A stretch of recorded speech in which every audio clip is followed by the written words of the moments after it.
नीतीश कुमार जी की शराबबंदी यहाँ है, बिहार निवास में चले जाओ, बिहार में निवास में शराब पी करके विधायक लोग डांस करते हैं। हमारे विधानसभा का सदस्य हो या पार्लियामेंट का सदस्य हो, 80% लोग ड्रिंक करते हैं।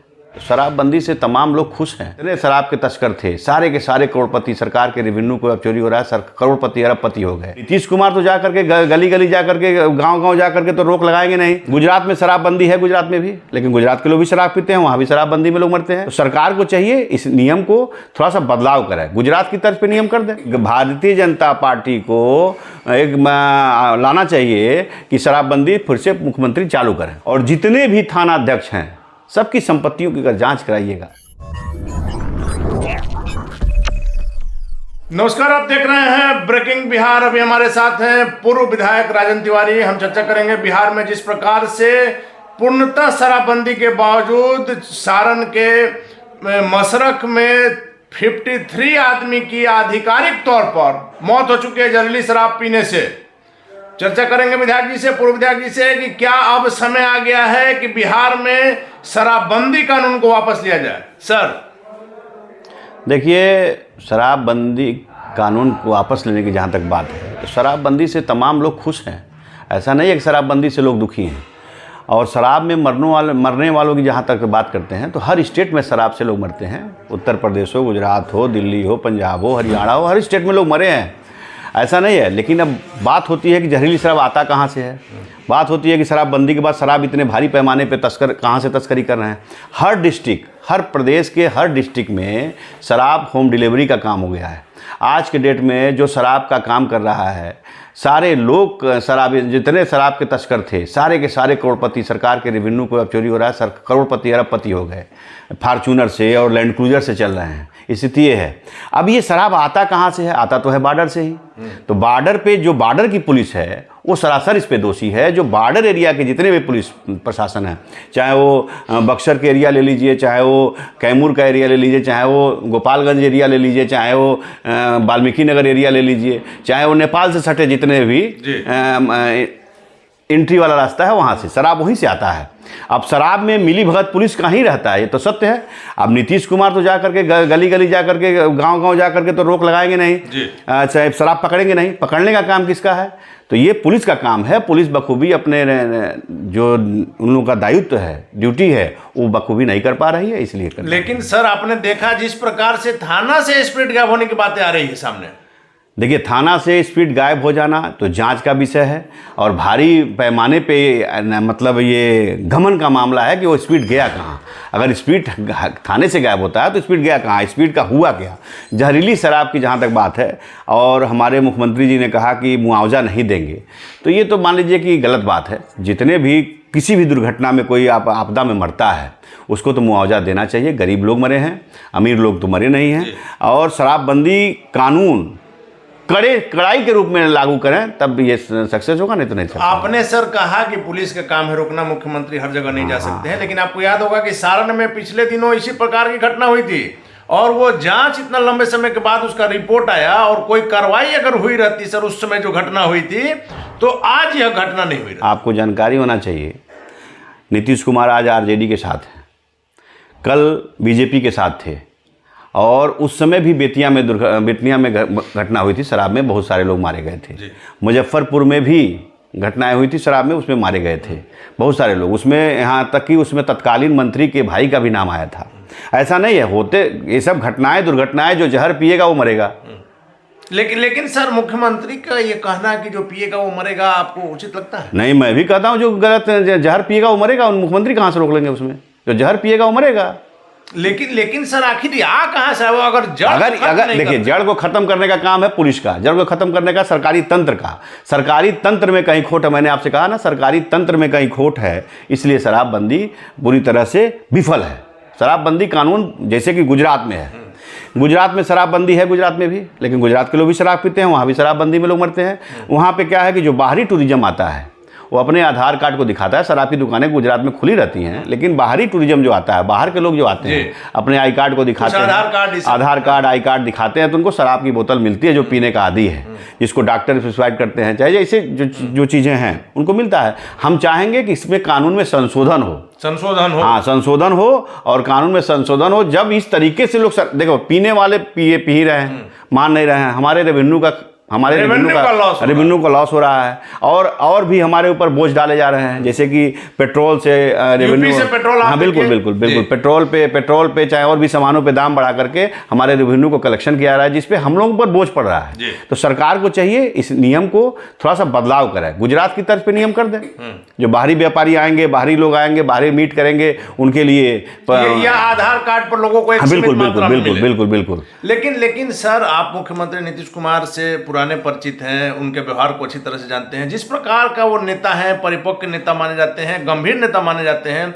लेकिन 2 दिनों पहले जिस प्रकार से विधानसभा में वैसे साथियों के साथ जिनके साथ कुछ दिन पहले थे, आपने कहा कि अभी आज आरजेडी में है, कल तक बीजेपी में थे, सर जिस प्रकार से मुख्यमंत्री सदन में आग बबूला हुए, क्या उनके व्यक्तित्व से ये मिल? हम कह रहे हैं कि मुख्यमंत्री जी आग बबूला सदन में इसलिए हुए कि कल तक आपके साथ थे और शराबबंदी में लोग मरते थे, तो आरजेडी के खिलाफ आग बबूला होते थे, वो लोग प्रश्न उठाते थे, और आज आप लोग उठा रहे हैं, वो विपक्ष उठा रही है, तो आज आग बबूला हो रहा है मुख्यमंत्री जी।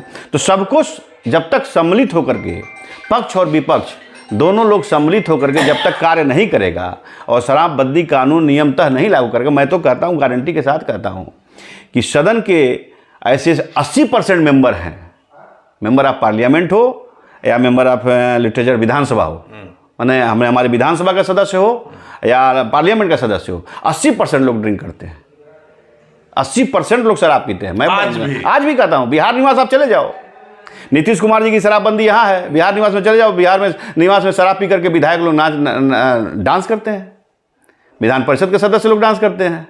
तो मैं गारंटी के साथ कहता हूँ, मैं तो बाय नेम नाम लेकर कह सकता हूँ, लेकिन नहीं करूँगा। आप जो बात करते हैं तथ्यों के साथ करते हैं, वो तो पता है। हाँ। लेकिन सर, यदि बीजेपी आज हल्ला कर रही है मुख्यमंत्री नीतीश कुमार को लेकर के, अगर थोड़ी देर के लिए मान लिया जाए कि कुछ अव्यवस्था है, तो मुख्यमंत्री नीतीश कुमार अकेले दोषी हैं या बीजेपी भी दोषी है? हम कह रहे हैं कि बीजेपी आज हल्ला करे शराबबंदी कानून, तो बीजेपी एक प्रस्ताव लावे ना, विपक्ष में बैठी हुई है, विधानसभा चल रहा है, एक प्रस्ताव लावे कि शराबबंदी को चालू किया जाए।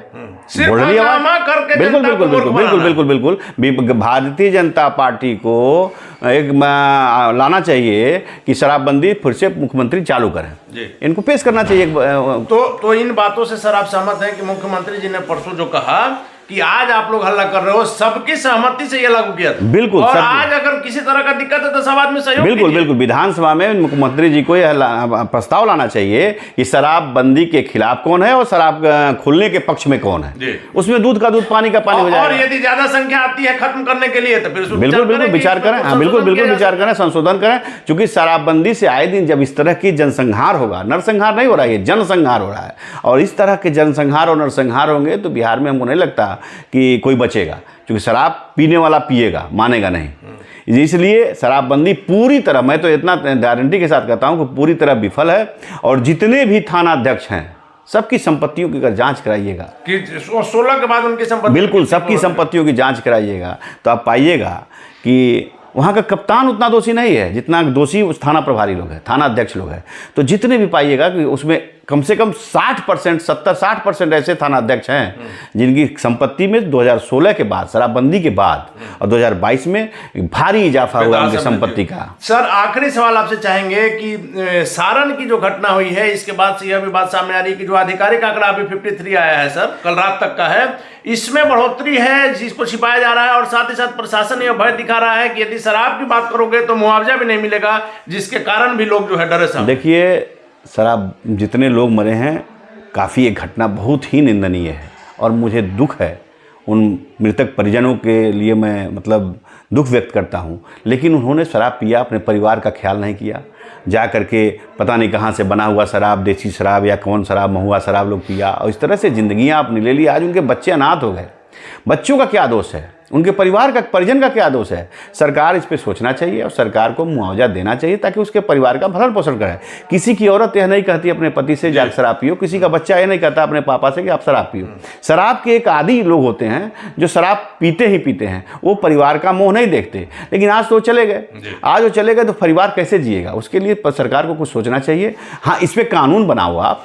शराब पीने वालों को आपने एक छूट दिया कि एक बार पियोगे तो आपने थोड़ी सी ढीलापन दी ना कि एक बार पियोगे तो फाइन लगा के छोड़ दिया जाएगा, दूसरी बार पियोगे तो थोड़ा और फाइन लगा के छोड़ दिया जाएगा। तो ऐसे आपने खुद ढीला कर दिया कानून को ना।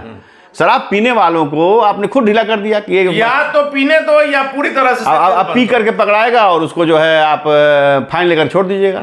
तब तो मनवड़ हो गया ना। अब तो पी करके यूपी से पी करके क्या नेपाल से चला आएगा और कानून ढीला हो गया, जान रहा है कि फाइन देंगे 2000 रुपया छूट जाएंगे। इसलिए शराब में वैसे भी कानून लचीला बन गया है। हम नीतीश कुमार जी से, माननीय मुख्यमंत्री से चाहेंगे कि इसमें पुनः संशोधन करें और जो जिस तरह गुजरात के तर्ज पे शराब बिक्री है, हम कहते हैं कि भारतीय जनता पार्टी शासित राज्य कितने भी हैं, चाहे कांग्रेस शासित राज्य जितना भी है, चाहे आम आदमी पार्टी का 2 राज्य है, हरियाणा पंजाब और दिल्ली, सब जगह शराब की बिक्री है, सब जगह शराब की बिक्री है। और हमारे बगल में उत्तर प्रदेश में शराब की बिक्री है, रोक कहीं नहीं है। हाँ, शराब, जहरीली शराब पे आप रोक लगाओ। और मैं कहूँगा एक बार पुनर्विचार करना चाहिए ताकि सरकार, गवर्नमेंट रेवेन्यू उसका बचत हो। अगर नहीं करते हैं तो उसके लिए कठिन से कठिन सज़ा का प्रावधान करें। और थाना अध्यक्षों की बात मैं कहता हूँ, कैसे बॉर्डर से आता है इस पर रोक लगाएं और कानून कड़ाई करें, और तब कुछ मामला समझ में आएगा। नहीं तो मृतक ऐसे मरते रहेंगे और शराब बिकता रहेगा, लोग धनाढ़ करोड़पति अरबपति बनते रहेंगे। मुख्यमंत्री जी कुछ भी सोच लेंगे, उनका कोई सही में लागू नहीं होगा। बिल्कुल बिल्कुल। धन्यवाद सर। तो ये थे हमारे साथ पूर्व विधायक राजन तिवारी, जिनका साफ तौर पर कहना है कि अब समय आ गया है कि शराबबंदी कानून में संशोधन किया जाए। और साथ ही साथ बीजेपी को इनकी नसीहत है कि हल्ला करने से नहीं होगा। यदि आप सही में चाहते हैं कि शराबबंदी कानून में संशोधन हो, शराबबंदी कानून को वापस लिया जाए, तो सदन में आप प्रस्ताव लाइए, वोटिंग कराया जाए और जिसकी जितनी ज्यादा संख्या रहेगी उस पर फिर से विचार किया जा सकता है। हालांकि आगे क्या होगा देखना काफी दिलचस्प होगा। फिलहाल आप बने रहे ब्रेकिंग बिहार से।